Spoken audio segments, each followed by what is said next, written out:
if he has the talent, if Jalen Hurts is truly, if he can be a functional, I'm not saying a franchise quarterback, but if he can be your quarterback going forward, I think Sirianni has a chance to succeed here.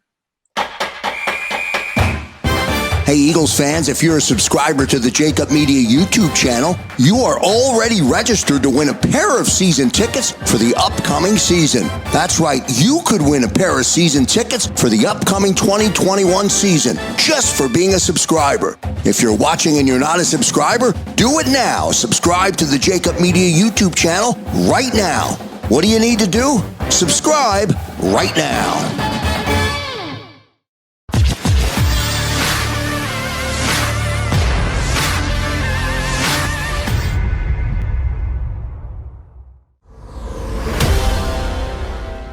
What we do at Paul Domowitch is to get Eagle opinion and information. You've gone through a lot of coaching changes here in Philadelphia, different ups and downs and personality quirks and accomplishments and failures and the like. Before it gets going, what is Nick Sirianni? To be determined, I guess, Jody. I like the guy. I like his attitude. I like his approach. The players seem to react well to what initially would seem to be kind of some amusing approaches. The whole competition thing, I wondered how that would fly. So far so good, but we haven't gotten to the point where they're, you're 3-6, and a lot of things that work now don't work when you're struggling. That's one of the things with Doug Peterson was that I was, that I was impressed with. Was in a couple of the years that he was here, and not the year that he won the Super Bowl, but the first year, and I think in 18 or 19 or 20, I mean, they were at one point they were like 5-7, and he brought them back. I mean, he got them at the end when you got to get a team to win. He got them to win and play well, and I thought that spoke well for him. Right now we don't know anything about what Nick's going to run offensively. I mean, he's playing it close to the vest. I think he's a pretty smart offensive guy who's got, has learned a lot from the people that he's worked for. Plus, coming up from a coaching family, going to use his running backs a lot. So, if he has the talent, if Jalen Hurts is truly, if he can be a functional, I'm not saying a franchise quarterback, but if he can be your quarterback going forward, I think Sirianni has a chance to succeed here. Paul, doesn't Hurts kind of give you like that McNabb vibe in the sense like he doesn't, his completion percentage isn't high, but he always just seems to make the right play at the right time. He just seems to be that guy where the box score isn't going to look pretty, but they're going to win games. They're going to get the job done. Do you see a lot of, and I know Eagles fans hate Donovan McNabb for some reason, but, do you kind of see the McNabb vibe in Jalen Hurts? A little bit. The two differences, though, Jeff, that I see with him is one, Jalen's, and it's his strength. Jalen's a natural leader. You can see that. The players just react to him right from the start, going back to last year. Donovan preached about being a leader, never really was. He was a leader from the standpoint that he played quarterback, and you have to be the leader to some degree to be the quarterback. But he wasn't a guy people followed. I mean, we can go back to the T.O. episode that split the locker room. I mean, even when T.O. was behaving as badly as he was, still half the locker room was on T.O.'s side as opposed to Donovan. So, and the other thing is, Donovan did not want to run. Donovan didn't. He was trying to get past that, even though it was a tremendous upside for him. We're not going to see that as a reluctance with Jalen. He clearly has been told to, they've tried to work on him going through his progressions better this year, on his accuracy, but he's still going to run when he has the opportunity. And I would too. I mean, every mobile quarterback in this league has taken advantage of that, from Kyler Murray to Lamar Jackson. I mean, you're making a defense basically play zone all the time because they can't turn their back on you.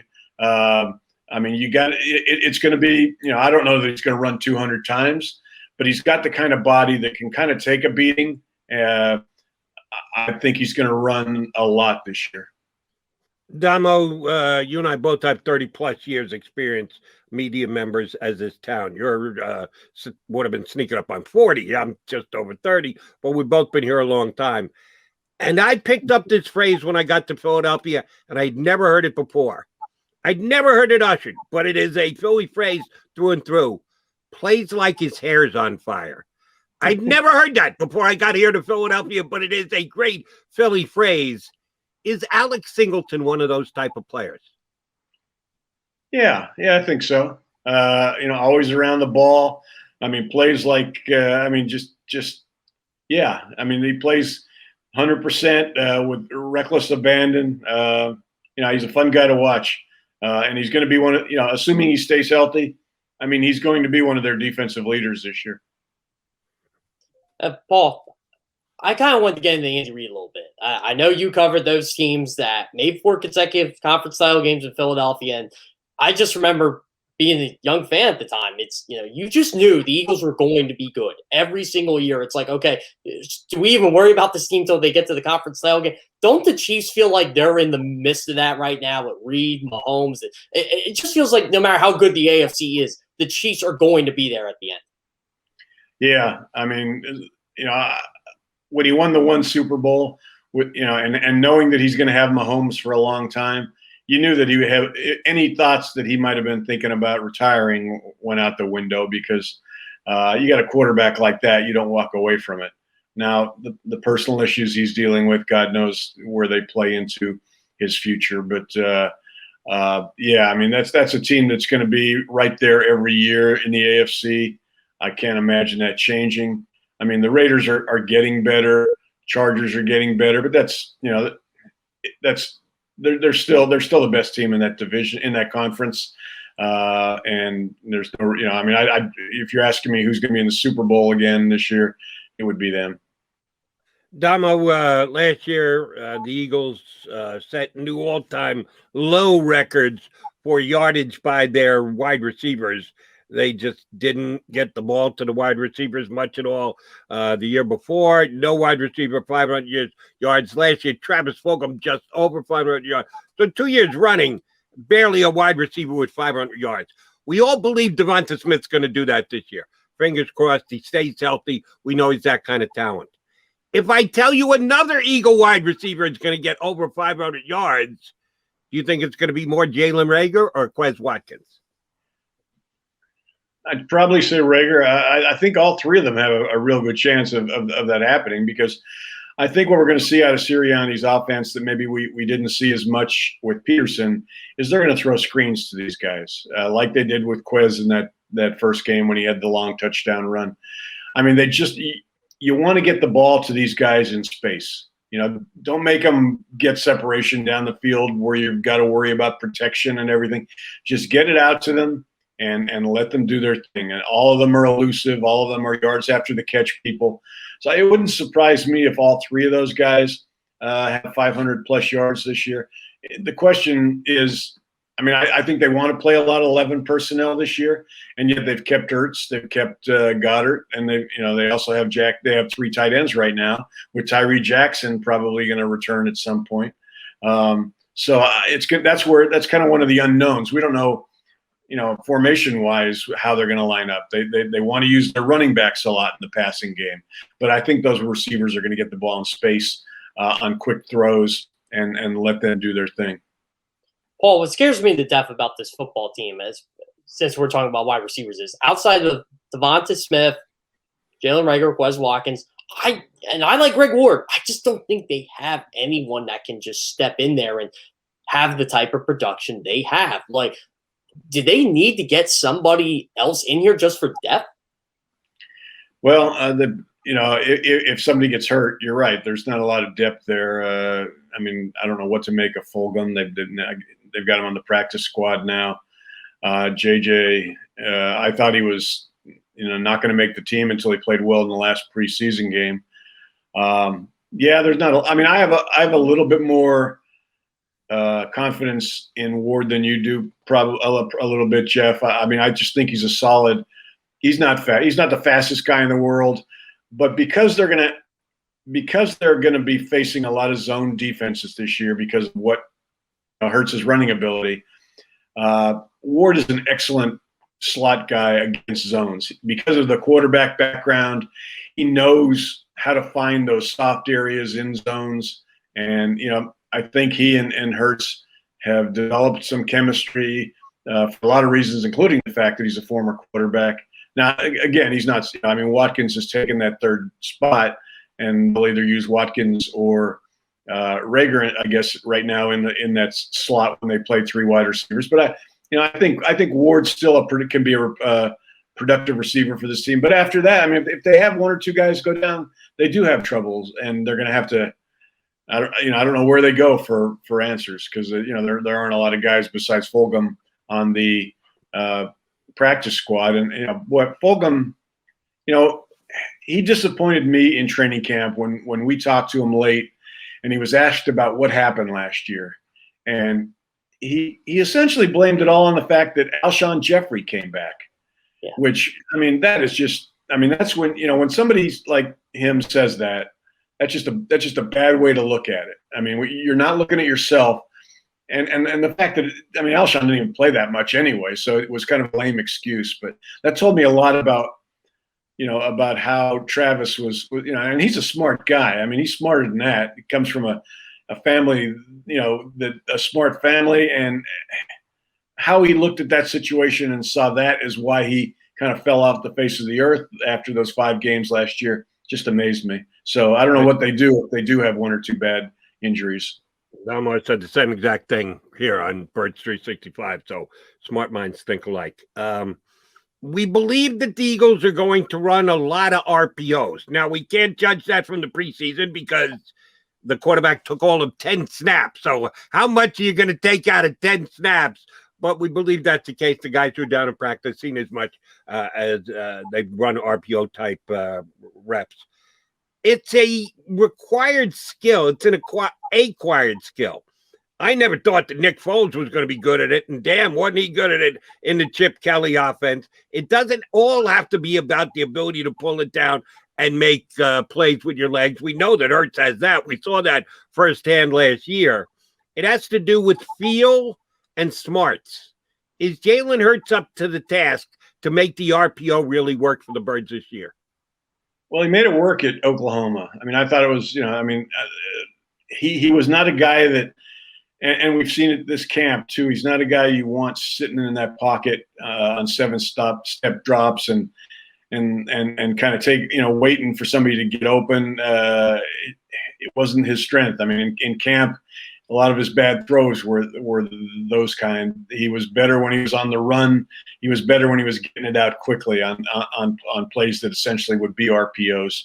The success of the running game is going to have a lot to do with that. I mean, if those guys, the running game is going to dictate a lot of his success this year. Not his running, some of it, but they just need to get the defense to respect the fact that they can run the ball. They do that, then you can do a lot of things with the passing game off of that. Well, one thing, I guess, maybe it's just me. I'm always excited for the start of NFL season, but, just being local, I always get excited for when the new head coach starts, and it's definitely a great thing when it's a new head coach and a new quarterback. Kind of feels like 2016 in a way, 99 with Andy Reid and Doug Peterson. Like, do you get that vibe just, covering this team all those years? And what was your, favorite new head coach, experience? I probably know the answer, but the thing I like about this group is, and I liked it when they made the hire, was they brought in Brian Johnson, who knows Jalen well. They brought him in as the quarterback's coach.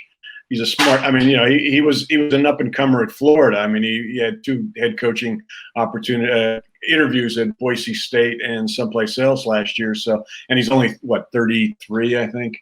Yeah. I think he's going to have a lot of influence on Jalen's success this year. And your second question, Jeff? Yeah, all those years you covered the Eagles. You went through so many new head coaches, so many new quarterbacks, and it's to me it's always exciting. But what was the new head coach where you were just extra amped up for whatever reason? It would have to be Andy, I guess. Chip Kelly was a novelty. But that, dealing with him was a challenge. I mean, Andy was just, Andy came out of nowhere. Jim Haslett was the guy everybody was talking about, the guy Tom Modrak, who was essentially the general manager at the time, wanted. Joe Banner and Jeff Lurie just they preferred Andy, who was the quarterback's coach in Green Bay then. And I mean, watching him develop as a head coach, he brought in 2 older coordinators, which which Nick isn't doing, by the way. It's the first time, I think in the past, Jeffrey has preferred, when he's had a new head coach, to go find some veterans as coordinators. That isn't the case here.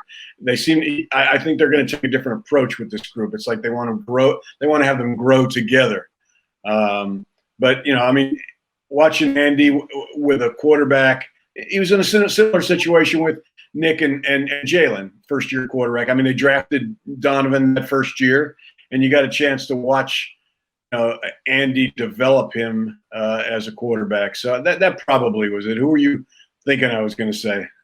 It was Andy Reid. So okay. that's who I was, because it just felt fresh after the whole Ray Rhodes era. I can't imagine covering that team during that time. Watch a lot of those games. I'm like, this has to be the most frustrating Eagles team of all time. Yeah, and I'll tell you. Go ahead. Sorry, Damo. I was just going to say, Jody probably remembers. I mean, John Gruden was here as the offensive coordinator for part of Rhodes's tenure, but he was very young, and they just didn't have any quarterbacks that could play. I was going to say, if Jeff had asked me the question, the coach that I was most pumped up for was absolutely Ray Rhodes. He gave the most inspirational first press conference. He got the most over Andy Reid, over Chip Kelly, over Doug Peterson, over Nick Sirianni. I actually wanted to go out and hit a blocking sled. He had me pumped up that day. Now, the era was what the era was, but I thought Ray was great in his introductory press conference. You remember that, Damo? Oh, yeah. The man was inspirational. Yeah. Damo, I got to ask you about that coaching search. Wasn't it like Jeffrey Lurie wanted Jimmy Johnson or something like that, and then what was the Dick Vermeil thing? He couldn't get him, or they couldn't come to an agreement or something like that? I don't know how serious it was. I mean, they did talk to him. I'm trying to think back. I don't know how serious it was as far as him. I know at one point they thought about bringing him into the front office. They did a lot of research. They talked to people. I mean, and they talked to agents. They talked to other players. They wanted different perspectives on a coach, not necessarily from, I think it ended up being Mike Holmgren that convinced them, because a lot of people were telling them back, this was back then, even today, the coaches get criticized if, Doug Peterson didn't call his own plays, and it was brought up when the Eagles hired him. But, the same thing was the case with Andy in Green Bay. He was a quarterback's coach. He wasn't even the coordinator. But the last guy they talked to was Holmgren, who said, hey, because everybody else was saying he's not ready. He needs to be a coordinator first.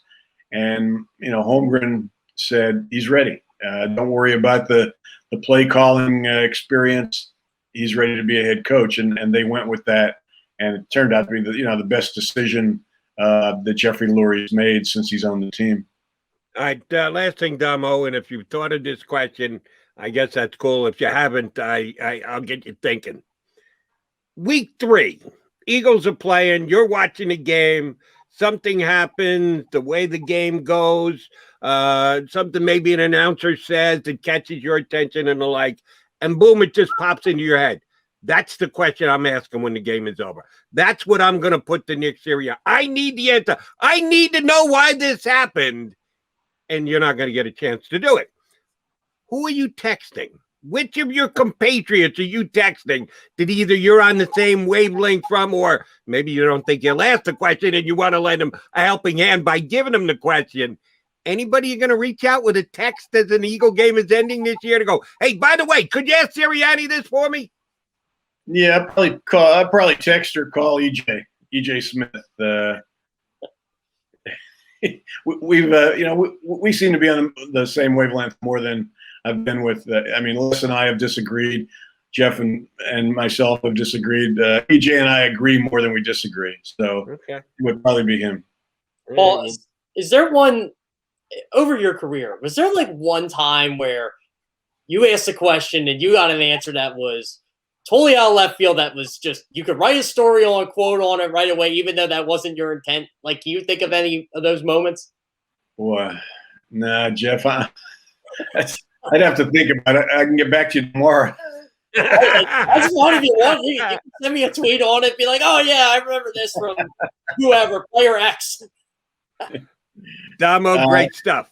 We appreciate you coming on board. Know full well we're going to be asking often because we truly appreciate your insights, and you got some downtime, so you might as well hang with us here on Birds 365. Exactly.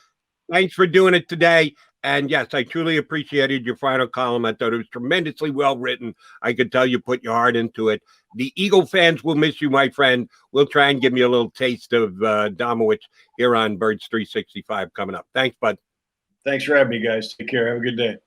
Paul Domowitch, only been covering the Birds for 3 decades here in Philadelphia. All right, Jeff Kerr, Jody Mack, we're running late. Come back. We'll put a bow on the show. Wrap up another edition of Birds 360.